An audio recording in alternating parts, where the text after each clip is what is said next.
La jeune fille se rendit au funérarium en pleine nuit, dans l'espoir de percer le mystère de sa résurrection. Elle se faufila discrètement dans la salle de travail et s'allongea sur la table, fermant les yeux pour tenter de revivre cette scène. C'est alors qu'Earl, alerté par le bruit, entra, batte de baseball à la main. Tous deux sursautèrent. Anna s'empressa d'expliquer qu'elle cherchait simplement à retrouver cette partie de sa mémoire qui lui échappait.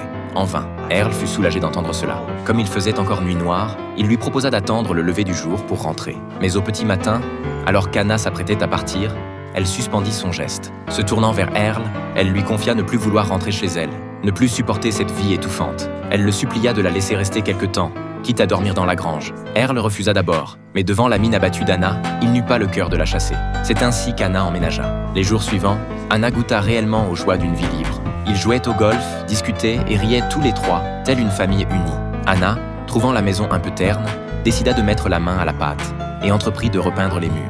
Earl, d'abord réticent, finit par l'aider pour lui épargner trop de fatigue. Au crépuscule, leur relation se rapprochait imperceptiblement. Pendant ce temps, la mère d'Anna, constatant sa disparition, avait signalé sa disparition.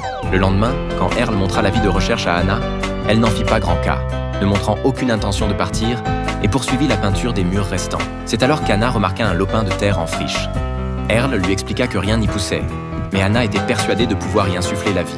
Ils allèrent donc en ville acheter de nombreuses grosses graines, dont Anna tint la nature secrète.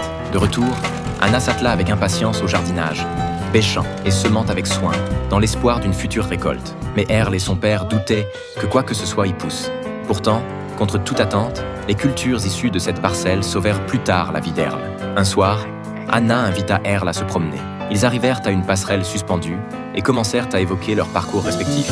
Sous la voûte étoilée, Anna, irrésistiblement attirée par Earl, déposa un doux baiser sur ses lèvres. Mais à cet instant, 2 voitures de police passèrent à vive allure. Les policiers avaient retrouvé le père d'Earl.